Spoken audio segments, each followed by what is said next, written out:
Assalamualaikum warahmatullahi wabarakatuh. Bismillah, alhamdulillah, wassalatu wassalamu ala rasulillah wa ala alihi wa ashabihi wa mawalah amma ba'du. Jemaah salat maghrib, jemaah salat maghrib Masjid Nurul Ikhlas rahmatullah. Kita akan melanjutkan kultum dari materi kitab karya Imam Al-Ghazali, hal-hal yang menyelamatkan seseorang. Ini masuk pada etape yang ke-11.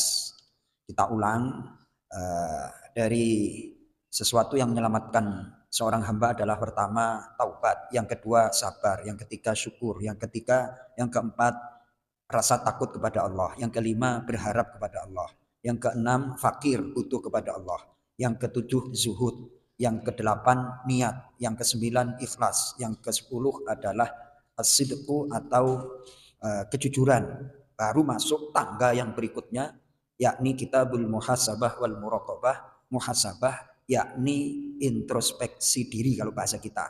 Jadi menghitung diri kita sendiri. Maksudnya yang dihitung itu apa? Yang dihitung itu tak lain dan tak bukan adalah amalnya. Nah, pada bab muhasabah ini ada banyak ayat yang dikutip oleh Imam Al-Ghazali, namun tidak saya baca semuanya, saya kutipkan yang familiar dengan kita. Di antaranya adalah surah Al-Kahfi ayat yang ke-18. A'udzu billahi minasyaitonir rajim. Bismillahirrahmanirrahim. Wa wudi'al kitabu fataral mujrimina mushfiqina mimma fihi wa yaquluna ya waylatana ma li hadzal kitabi la yughadiru saghiratan wala kabiratan illa ahsaha wa wajadu ma 'amilu hadira wa la yadhlimu rabbuka ahada. Surah Al-Kahfi ayat yang ke-49 malam Jumat pasti kita baca bagi yang istiqomah. Artinya, dan diletakkanlah kitab catatan amal manusia. Kemudian orang-orang yang berdosa melihat dengan rasa takut terhadap apa yang ada di dalam kitab. Wa yaquluna ya wailatana, dan mereka berkata, celakalah kami. Mali hadzal kitabi la yughadiru shaghiratan wala kabirah. Ternyata kitab catatan ini tidak meninggalkan hal kecil maupun hal besar. Illa ahsoha, kemudian semuanya dicatat. Ya kalau kita kan masih dulu ketika rapotnya ada merah, ya Pak Tosim, ada 4, ada 3, yang 7 cuma 2, yang 8 enggak ada. Semuanya 5, 4, 5, 4, 5, 4. Itu yang nerima aja udah ketakutan. Takut dimarahi oleh orang tuanya. Apa prestasinya? Uang jajan full. Terus nilai rapot merah semua. Oh itu surah Al-Kahfi ayat yang ke-49. La yughadiru saghiratan wala kabirah. Ternyata rapot ini tidak meninggalkan baik yang kecil maupun yang besar. Illa ahsaha. Semuanya dicatat oleh malaikat pencatat. Sehingga musyfiqina mimma fi. Ketakutan itu. Ya Allah. Ini apa namanya, mengingatkan kita sekolah. Saya baca ini kitab rapot sekolah. Ya Pak Tusim, diingat-ingat nanti. Mas Toto, surah Al-Kahfi ayat 49, ingat rapot sekolah. Ternyata keadaannya besok di akhirat seperti itu Kang Sihun. Kang Sihun pernah sekolah dapat ranking 1. Hah? 5 besar.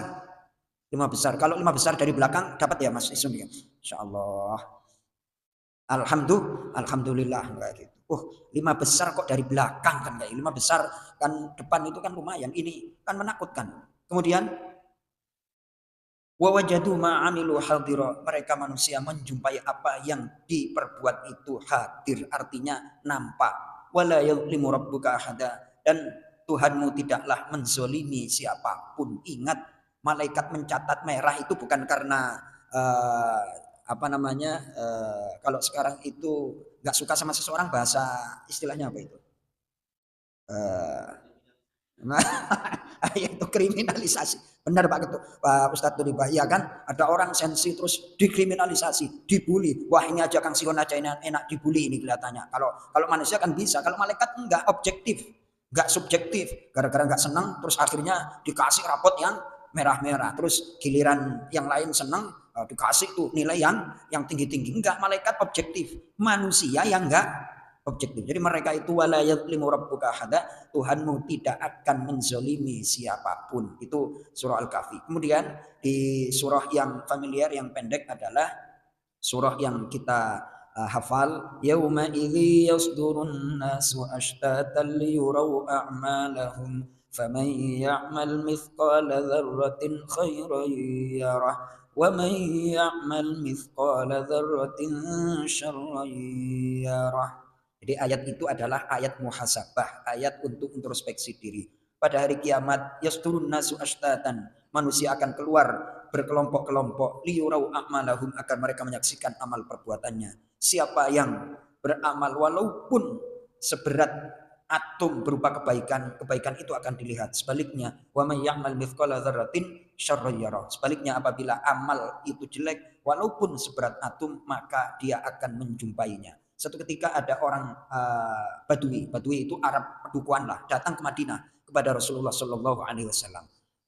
Beliau si Arab Badui ini minta dinasehati oleh Rasulullah dengan ayat Al-Quran.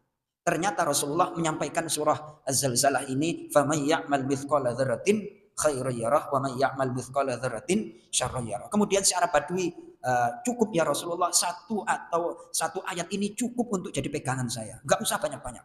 Beramal baik akan ditampakkan, beramal jelek juga demikian. Cukup, ini mewakili dari nilai-nilai Islam." Begitu luar biasanya surah Az-Zalzalah, "Faman ya'mal mithqala dzarratin khairan yarah wa man ya'mal mithqala dzarratin syarran yarah." Jadi itu ternyata kalau dibaca sungguh-sungguh akan mampu mengantarkan orang untuk muhasabah, introspeksi diri. Itu surah Az-Zalzalah. Mudah-mudahan bermanfaat, kita sama-sama belajarlah mengevaluasi diri. Yang kurang baik rapotnya merah, ya merahnya terus agak-agak dihapus dikit lah. Yang tadinya 3 Kang Sihun, naiklah dikit. Enggak langsung 8, enggak bisa Kang Sihun.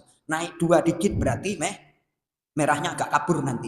Kalau sudah naik ke 6 berarti merahnya hilang. Udah masuk angka 6. Alhamdulillah. Dikit-dikit ya Kang Sihun ya, dikit-dikit kita belajar muhasabah. Mudah-mudahan bermanfaat. Assalamualaikum warahmatullahi wabarakatuh.